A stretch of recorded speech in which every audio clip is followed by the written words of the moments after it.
దేవుని నామానికి స్తోత్రం కలుగును గాక. ప్రియా దేవుని బిడ్డారా, దేవుడు మనల్ని ప్రేమించి మరొక దినం ఆయన వాక్య దానాన్ని సంధించే కృపనిచ్చినందుకు దేవుని కృతజ్ఞతాస్తుతులు చెల్లిస్తున్నాం. తల్ల వంచినట్లయితే ప్రార్థన చేసుకుని ఈ కూడికను మొదలు పెట్టుకుందామండి. కృప కలిగిన దేవ, దయగలిగిన మా ప్రభువ, నీ ఘనమైన పాదములకు వేలాది స్తుతులు స్తోత్రాలు నాయన. తండ్రి, మరొక దినం మమ్మల్ని ప్రేమించిన ఆయన తండ్రి, వాక్యాన్ని ధ్యానించే కృపనిచ్చినందుకు వందనాలు స్తోత్రాలు ప్రభువ. నన్ను నీ సులువు చాటు మరుగుపరుచుకొని దేవ సత్యవాక్యాన్ని ప్రకటించే యేసు పరిశుద్ధ నామమున అడిగి ప్రార్థిస్తున్నాను తండ్రి, ఆమేన్. హల్లెలూయా. వాక్య సందేశంలోకి వెళ్ళిపోదామండి. మార్కు సువార్త 7వ అధ్యాయం 6వ వచనాన్ని ఒకసారి చదువు. అందుకాయన వారితో ఇలాగు చెప్పెను, ఈ ప్రజలు పెదవులతో నన్ను కనపరచుదురు గాని వారి హృదయము నాకు దూరముగా ఉన్నది. ఆమేన్. చూడండి, పరిసయ్యులు శాస్త్రులు అక్కడ ఆ సంభాషణలో ఏమండి యేసుక్రీస్తు వారిని అడుగుతున్నారు. చట్టపరమైన అతిక్రమణ విషయంలో అపరాధ మనస్కులై ఉండేవారు. దేవుని ద్వారా, పరిశుద్ధాత్మ ద్వారా ఏమండి జన్మించడం ద్వారా కలిగి ఉన్న ప్రవృత్తి కన్నా బాహ్యాచారానికి పెదవులతో బాహ్యాచారాన్ని ఆచరించడానికి ఇష్టపడుతున్నారు. అవి బాహ్యాచారంగా మనుషులు పెట్టుకున్న ఆలోచనలు ఒక ఆచారాలనే వారు దాన్ని ఇష్టంగా చూస్తున్నారు. చూడండి, అవి ఏమిటంటే పైన 2-3 వచనాలు ఒకసారి చదవమ్మా. ఆయన శిష్యులలో కొందరు అపవిత్రమైన చేతులతో అనగా కడుగుకొని చేతులతో భోజనము చేయుట చూసిరి. పరిసయ్యులను యూదులందరూ పెద్దల పారంపర్యాచార్యమును బట్టి చేతులు కడుగుకుంటేనే గాని భోజనము చేయరు. ఆమేన్. చూడండి, దేవుని ఆజ్ఞలను పక్కన పెట్టేశారు. బాహ్యమైన ఆచారాలకి వారు ఎక్కువ ప్రాధాన్యత ఇస్తున్నారు. ఏమండి, చేతులు కడుగుకోనట్లేదు, ఇది మేము వంశపారంపర్యంగా వస్తున్న పెద్దల ఆచారం అని వారు అదొకటి గుర్తు పెట్టుకున్నారు. కానీ దేవుని వాక్యానికి గాని ఏమండి దేవుని ఆజ్ఞలు గాని వారు ఎన్నడూ కూడా గైకొనట్లేదు. చూడండి, మళ్ళీ వారు పరిసయ్యులు, ప్రతిదీ క్షుణ్ణంగా తెలుసుకునే వ్యక్తులు వీరు. ఏమండి, అటువంటి వ్యక్తులై ఉండి కూడా దేవుని ఆజ్ఞలని గ్రహించకుండా యేసుక్రీస్తు వారిని అడుగుతున్నారు. నీ శిష్యులు ఇలా చేశారు, చేతులు కడుక్కోకుండా ఏమండి మీరు ఇట్లా ఆచారంగా పాటిస్తున్నప్పుడు వారు అసలు ఏ ఒక్క ఆచారాన్ని కూడా వాళ్ళు పాటించట్లేదు అని చెప్పని ఒక దేవుని దగ్గరికి ఒక ప్రశ్నని తీసుకెళ్తున్నారు. అందుకే యేసుక్రీస్తు వారు అంటున్నారు, పెదవులతో నన్ను ఉచ్చరిస్తారు కానీ ఏమండి పెదవులతో నన్ను కనపరుస్తారు కానీ వారి హృదయాలకు దూరంగా ఉన్నాయి అంటున్నాడు. చూడండి, యెహెజ్కేలు గ్రంథం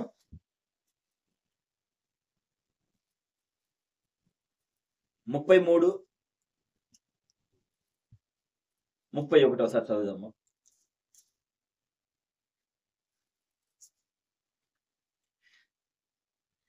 నా జనులు రాదగిన విధముగా వారు నీ యొద్దకు వచ్చి నా జనులైనట్లుగా నీ ఎదుట కూర్చుండి నీ మాటలు విందురు గాని వాటిని అనుసరించి ప్రవర్తింపరు.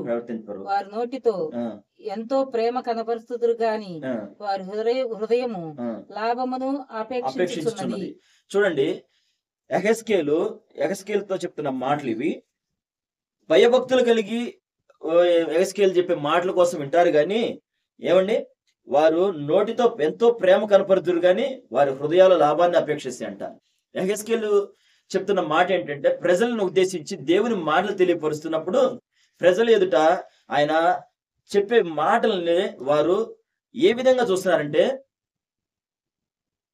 ఒక స్టేజి మీద ఒక కళాకారుని కనుక చూస్తాం చూసారా, ఆ విధంగా చూస్తున్నారు. రండి, ఒక నటుడిని చూసినట్టు చూస్తున్నారు. వాళ్ళు ఎట్లా చెప్పుకుంటారంటే, దేవుడు మనకి ఏం తెలియపరుస్తాడో ఆయన చెప్తున్నాడు కదా, ఆయన మాటలతో విందాం రండి, చూద్దాం రండి అని ఈ విధంగా చెప్పుకుంటున్నారు. ప్రియా దేవుని బిడ్డలారా, దేవుని యొక్క మాటలు వారి యొక్క సత్యవాక్యాన్ని ఆయన దేవుని ఒక వాక్కుని యెహెజ్కేలు ప్రకటిస్తుంటే వారికి ఒక ఆటకాయితనం అయిపోయింది. ఒక విధంగా మనం ఈ లోక భాషలో మనం చెప్పుకోవాలంటే ఈ రోజు దైవ సేవకులు కూడా దేవుని ఆజ్ఞలను మనం ఏ విధంగా గైకొనాలని, ఏమండి సత్యవాక్యాలు మన హృదయంలో ఏ విధంగా అనుసరించుకోవాలని ఒక కీడు నుంచి దేవుడు తెలియపరుస్తున్నప్పుడు వాక్యం ద్వారా కానీ దైవ సేవకుల ద్వారా కానీ తెలియపరుస్తున్నప్పుడు దాన్ని ఏ విధంగా కట్టుకోవాలనే ఆసక్తి కలిగిన వారు ఇలా చాలా ఒకటి కనుమరుగైపోతున్నారు. చూడండి ఆ 11వ వచనంలో మనం చూసినట్లయితే వాళ్ళకి జరగబోతున్న ఆ కీడుని దేవుడు ఏ విధంగా యెహెజ్కేలు ద్వారా తెలియపరుస్తున్నాడో ఒకసారి చూడండి. కాగా కాగా వారితో ఇట్లనము నా జీవము తోడు దుర్మార్గుడు మరణము నొందుట వలన నాకు సంతోషం లేదు. దుర్మార్గుడు తన దుర్మార్గత నుండి మరలి బ్రతుకుట వలన నాకు సంతోషం కలుగును. కాబట్టి ఇశ్రాయేలీయులారా మనస్సు త్రిప్పుకొనుడి, మీ దుర్మార్గత నుండి మరలి మనస్సు త్రిప్పుకొనుడి. మీరెందుకు మరణము నొందుదురు? ఇదే ప్రభువగు యెహోవా వాక్కు. చూడండి, దేవుడు దుర్మార్గులైన వారు మరణిస్తే నాకు ఏ సంతోషం ఉంటది, వారు దుర్మార్గతని విడిచి ఏమండి సత్యం వైపు తిరిగినప్పుడు వారు జీవిస్తుంటే అది నాకు సంతోషాన్ని ఇస్తుంది. వారు దుర్మార్గతని మరలి తమ మనసును తిప్పుకోండి అని చెప్పని దేవుడు యెహెజ్కేలు ద్వారా తెలియపరుస్తుంటే, ఈ రోజు దైవ సేవకుల ద్వారా తెలియపరుస్తుంటే వాళ్ళు చెప్పుకున్న మాటలు ఏంటంటే, ప్రజలు ఒకళ్ళు ఎలా చెప్పుకున్నారంటే, ఆ మాటలు ఎట్లా అంటారంటే, యెహెజ్కేలు నిలబడి చెప్తున్నప్పుడు, ఒక దైవ సేవకుడు నిలబడి చెప్తున్నప్పుడు ఏమండి ప్రజలు గోడ దగ్గర ఉంటున్నారంట, గోడ చాటు నుండి ఉంటున్నారంట, ఏమండి ఇంటి ద్వారం దగ్గర నిలబడి ఉంటున్నారంట. ఏమండి యెహెజ్కేలు దేవుడి గురించి మాట్లాడుట చూద్దాం రండి అని ఒకరితో ఒకరు ఒక హేళనగా చెప్పుకుంటూ, ఏమండి ఒక ఒక ఒక స్టేజి మీద ఒక వ్యక్తి కనుక నటిస్తుంటే, రండి పలానా చోట జరుగుతుంది, ఒక యాక్టర్ వచ్చాడు, జరుగుతుంది అక్కడ ఒక కళ జరుగుతుంది, చూద్దాం రండి అని చెప్పి ఏ విధంగా అయితే సంభాషణ చేసుకుని వస్తారో ఆ విధమైన సంభాషణ చేసుకుంటూ వస్తున్నారు. దేవుడు వారి యొక్క దుర్మార్గతలు విడిచి దేవుని వైపు తిరగమని దేవుడు యెహెజ్కేలు ద్వారా బోధిస్తుంటే, దైవ సేవకుడి ద్వారా బోధిస్తుంటే, ఆ మాటల్ని ఒక హృదయంలో చేర్చుకోకుండా ఏమండి అక్కడే విని అక్కడే విడిచిపెట్టే వారిగా వాళ్ళు ఉంటూ ఒక హేళమైన తత్వంతో, చూడండి ఒకరినొకరు చూసిపోదాం రండి అని యెహోవా యొద్ద నుండి వచ్చే మాట ఏం చెబుతాడో చూద్దాం రండి అని చెప్పి ఒకళ్ళు అసలు ఆ మాటలు ఎంత ఇదిగా ఉన్నాయంటే, ఏమండి ఎంత హేళనగా. దేవుడేమో మీరు దుర్మార్గతలు విడవండాయా, మీరు దుర్మార్గంతో మీరు చనిపోతే నాకేం సంతోషం ఉంటది, మీరు ఆ దుర్మార్గత విడిచి సత్యవాక్యాన్ని అనుసరిస్తే మీరు జీవిస్తుంటే నాకు సంతోషం కదా అని చెప్తుంటే, వారు ఏ విధంగా యెహెజ్కేలును భావిస్తున్నారు చూడండి. 32వ వచనం చదవమ్మా. వారికి యెహెజ్కేలు ఏ విధంగా కనిపిస్తున్నాడంటే, చెప్పమ్మా చదవం. నీవు వారికి వాద్యము బాగుగా వాయించుచు మంచి స్వరము కలిగిన గాయకుడుగా ఉన్నావు. వారు నీ మాటలు విందురు గాని వాటిని అనుసరించి నడుచుకొనరు. చూడండి, వాయిద్యం బాగుగా వాయించేవాడులా ఉన్నాడంట, స్వరము కలిగి గాయకుడిలా ఉన్నాడంట. అంటే ఒక పాటలు పాడే ఒక స్టేజ్ మీద ఒక కళాకారులు పాటలు పాడతారు చూసారండి, ఆ విధంగా కనిపిస్తున్నాడంట. ఈ రోజు ఆనాటి కాలంలో యెహెజ్కేలే కాదండి, ఈనాడు దైవ సేవకులు కూడా సత్యవాక్యాన్ని ఎంత క్రమముగా ఏమండి మందిరం వెలుపల వారితో జాగ్రత్తగా ఉండండి అని చెప్తున్నా గాని, ఇన్న చోటని విడిచిపెట్టి ఏమండి దిగి మా వాక్య సమయం అయిపోయిన తర్వాత సహవాసం కలిగిన వారితో ఉండకుండా ఏమండి వేరే అన్యులతో సహకరిస్తూ వాళ్ళ జీవితాలను ఆర్థిక వ్యవస్థలో పాడు చేసుకుంటున్న వారు ఈ రోజు దినం లేకపోలేదు. ఏమండి అంటే ఆనాడు యెహెజ్కేలే కాదండి, ఈనాడు దైవ సేవకుడు కూడా కళాకారుల్లా కనిపిస్తున్నాడు కొంతమందికి. చూడండి ఆ 33వ మాటలు చెప్తున్నాడు, అయినను నా మాట నెరవేరును, అది నెరవేరగా ప్రవక్త ఎక్కడ తమ మధ్య నుండినని వారు తెలుసుకుందరు. చూడండి, బాధ కలగక ముందే జాగ్రత్త పడమని దైవ సేవకులు బోధిస్తున్నా కానీ ఆ మాట పెడచెవును పెట్టి వారి యొక్క వేదన బాధ కలిగినప్పుడు ఏమండి అది అర్ధరేత్రని కూడా లేకుండా ఆశ్రయపురం లాగా దేవుని మందిరం ఉంటది కనుక ఏ టైం అయినా సరే ఫోన్ చేసి సేవకుడ మాకు ఈ విధంగా మాకు బాధ కలిగిందని చెప్తుంటే వారి పక్షాన చాలా బాధ అనిపిస్తుందండి. ఎన్నోసార్లు దైవసేవకుల ద్వారా మాట్లాడిస్తూ ఉంటారు, ఉపవాస ప్రార్థనలు ఉంటాయి, ఏమ్మా మీకున్న కష్టాన్ని తొలగిపోతే, మీ యొక్క బాధ వేదం తొలగిపోతే రండి మీతో పాటు మేము కూడా ఏకీభవిస్తామంటే దానికి రారండి. రాకుండా వారికి ఉన్న శ్రమ కలుగుతున్నప్పుడు వారి బాధ చెప్తున్నప్పుడు మాకు ఎంతో బాధ అనిపిస్తూ ఉంటది. అయ్యో దేవుడు తెలియపరుస్తున్న మాటలే కదా మేము చెప్తుంది, కానీ ఎందుకు వినరా అని చెప్పని ఒక వేదన బాధన ఉంటది. చూడండి, లూకాసు వార్త 11వ అధ్యాయం 39వ వచనం చదువు. ఆమెకు ఆమెకు మరియాను సహోదరి ఉండెను. 11:39.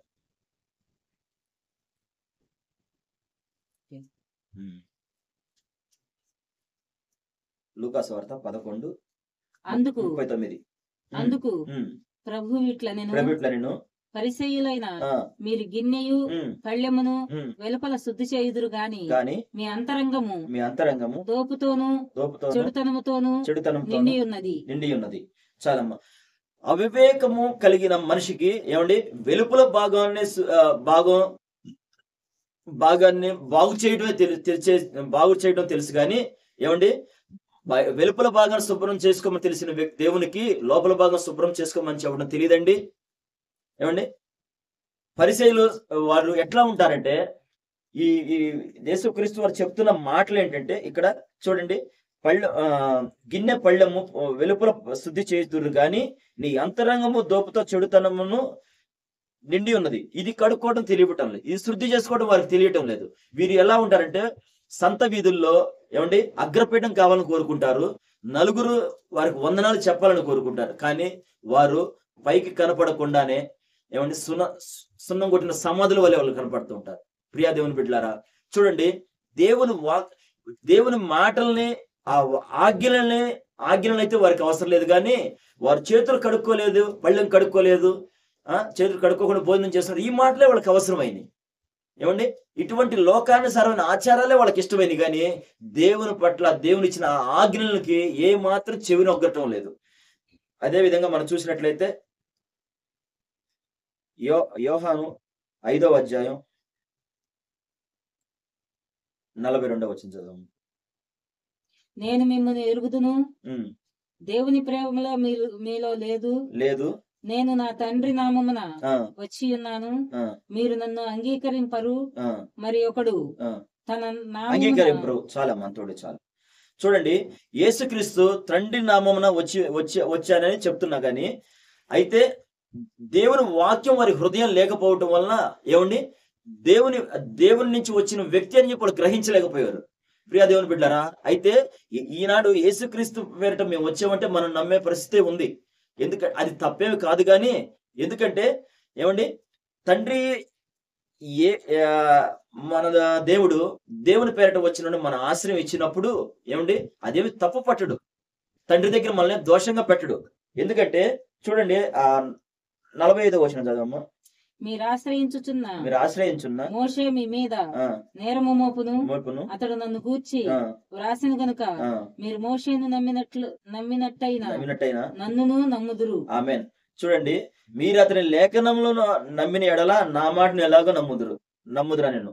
చూడండి, మోషే అరణ్య మార్గంలో ఏమండి ఆ సీనాయి కొండ మీదకి వెళ్ళి దేవుని ఇచ్చిన ఆ 10 ఆజ్ఞలను తీసుకొచ్చి ఏమండి దేవుని యొక్క ఆజ్ఞలను చెప్పిన ఒక్కరు కూడా అనుసరించిన వారు లేరు. అయితే ఎన్నో లక్షల మంది బయలుదేరినా ఆ కానాను చేరింది మాత్రం ఇద్దరే. అంటే విశ్వాసం కలిగిన వ్యక్తులు ఇద్దరే చేరారు, మిగతా వారంతా రాలిపోయారు. ఎందుకంటే ఆజ్ఞలను వాళ్ళు గైకొనలేదు. అదే గనక మనం యోహాను సువార్తలోనే 8వ అధ్యాయం 42-43 చదవము ఒకసారి.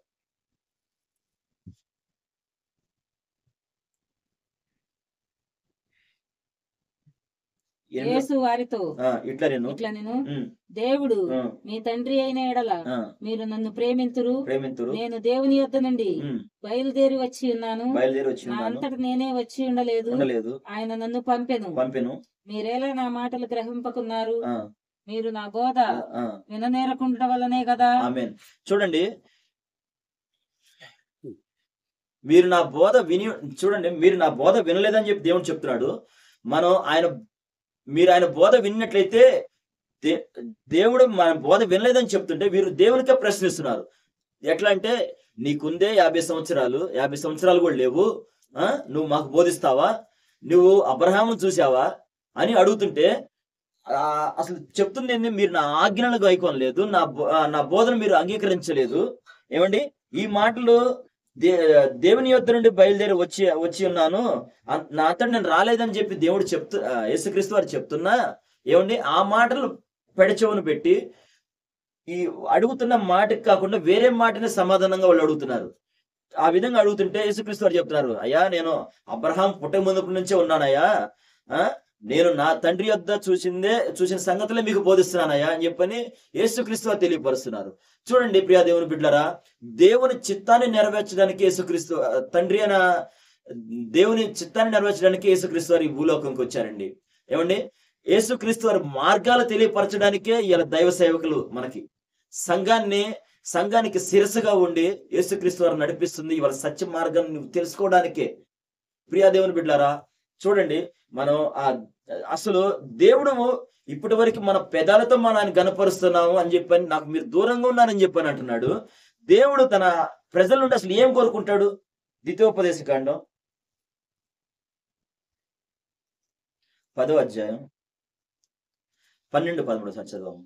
కాబట్టి ఇశ్రాయేలు దేవుడైన యెహోవాకు భయపడి ఆయన మార్గములన్నిటిలో నడుచుచు ఆయనను ప్రేమించి నీ దేవుడైన యెహోవాను నీ పూర్ణ మనస్సుతోను నీ పూర్ణాత్మతోను సేవించి నీ మేలు కొరకు నేడు నీకు ఆజ్ఞాపించు యెహోవా ఆజ్ఞలను కట్టడలను అనుసరించి నడుచుకొందును.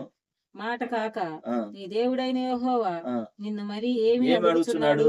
చూడండి, ఆయన మనల్ని ఏమడుగుతున్నాడు? నువ్వు పూర్ణ హృదయంతో, నువ్వు పూర్ణ మనసుతో నన్ను సేవించు, నా ఆజ్ఞలు గైకొనయ్యా అన్నాడు. ఆయన ఆజ్ఞలు గైకొనచ్చు, దేవుని పట్ల భయభక్తి కలిగి ఆయన్ని సేవించే వారిగా మనం ఉండాలని ఆయన కోరుకుంటున్నాడు. ప్రియా దేవుని బిడ్డారా, చూడండి ఎంత క్లియర్ గా తేట తెల్లగా వాక్యం మనకు బోధిస్తుందో. నువ్వు తెలియక నువ్వేదైనా పాపం చేస్తుంటే నువ్వు దాంట్లో నశించిపోవటం అది నా చిత్తం కాదు.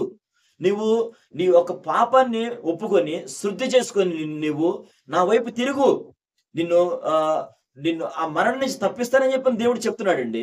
మీరు దుర్మార్గతలు విడవండి, మీరు నా వైపు దుర్మార్గతలో ఉండి నువ్వు చనిపోతే నాకేం ప్రయోజనం? ప్రియా దేవుని బిడ్డ, ఆలోచించండి ఒక్క నిమిషం. మీరు కూడా ఒక సత్య మార్గాన్ని దేవుడు మనకి ఈ విధంగానే బోధిస్తున్నాడు తప్ప మనల్ని ఎక్కడ ఏది కూడా మనల్ని అడగటం లేదు కదండి. ఈనాడు ఒక మాట చెప్పి నిన్ను నవ్వించడం మాకు అది పెద్ద కష్టమేం కాదు, కానీ నవ్వినందువలన నువ్వు ఒక సత్యవాక్యాన్ని మర్చిపోతూ ఉంటావు. ప్రియా దేవుని బిడ్డారా, చూడండి, ఒక నవ్వు నీకు ఒక 20 నిమిషాలు చెప్పిన వాక్యాన్ని కూడా నేను మర్చిపోయేలా చేస్తుంది. కానీ నీ వాక్యాన్ని నీ హృదయంలో నువ్వు నెమరు వేసుకుంటూ నువ్వు ధ్యానించగలిగితే దాని మాధుర్యం నీకు అర్థమవుతుంది. దేవుని యొక్క ప్రేమ నువ్వు తెలుసుకోగలుగుతావు. ఇవాళ సంఘానికి నువ్వు నడిపిస్తున్నావు అంటే దేవుడు నీ పట్ల ఏదో చేయాలనే ఆసక్తి ఉంటుంది. కానీ దేవునికి అవకాశం మనం ఇవ్వాలి కదండి. ఆయన ఆజ్ఞలు మనం గైకొనాలి కదా. ఏమండి, ఈ లోకంలో నువ్వు ఎవరి దగ్గరికి వెళ్ళినా స్వార్థమైన ప్రేమ చూపిస్తావేమో కానీ దేవుని పేరట నువ్వు పరిచర్యలో నువ్వు ఏ పరిచర్య చేసినా, వాక్యాన్ని శ్రద్ధగా విన్నా అది నీ జీవితాన్ని బాగుపరుస్తుంది. చూడండి, మన చేతులు మన బాహ్యంగా మన చేతులు కడుక్కుంటాం, కానీ మన హృదయాన్ని కడిగిద్ది వాక్యం. ఆ విధంగా మనం సత్యవాక్యాన్ని మనం గ్రహించాలి. చూడండి, యేసుక్రీస్తు వారు తండ్రి చిత్తం ప్రకారంగానే ఈ లోకానికి వచ్చాడు. తండ్రి ఏ విధంగా అయితే ఆ యొక్క పాప దోషాన్ని మన నుంచి తీసేయడానికి తన కుమారుడిని యేసుక్రీస్తు వారిని ఏ విధంగా పంపించారో, ఆ క్రీస్తు రక్తంలో కడగబడిన వారు మనం ఏదో వచ్చి ఆచారంగా ఇచ్చి వెళ్ళిపోయిన వారుగా మనం ఉండకుండా ఆ ఆజ్ఞలను గైకొనే వారుగా మనం ఉండాలి. ఈ మాట ప్రభు మన హృదయంలో ఫలింపజేయును గాక. ఆమేన్. తలలో ఉంచినట్లయితే ప్రార్థన చేసుకుందామండి. కృపగలిగిన దేవ, దయగలిగిన మా ప్రభువా, నీ ఘనమైన పాదములకు వేలాది స్తుతులు స్తోత్రాలు నాయన. తండ్రి, ఆ దినం యెహెజ్కేలుతో ప్రభువా మీరు మాట్లాడిచ్చారు నాయన. వారి యొక్క దుర్మార్గతలు విడిచి వారు దుర్మార్గతలో ఉండి చనిపోతే నాకేం మేలు, వారి దుర్మార్గత విడిచి తిరిగిన ఎడల వారి వలన నాకు సంతోషం కలుగునని ప్రభువా, కృపగలిగిన దేవా, ఈనాడు దైవ సేవకులు కూడా ప్రభువా సత్యవాక్యాన్ని ప్రకటిస్తున్నారు నాయన. ప్రభువా, ఇనే మనసుని గ్రహించే ఆలోచన ప్రజలకు ఇవ్వని యేసు పరిశుద్ధ నామమున అడిగి పెట్టుకొని ప్రార్థిస్తున్నాను.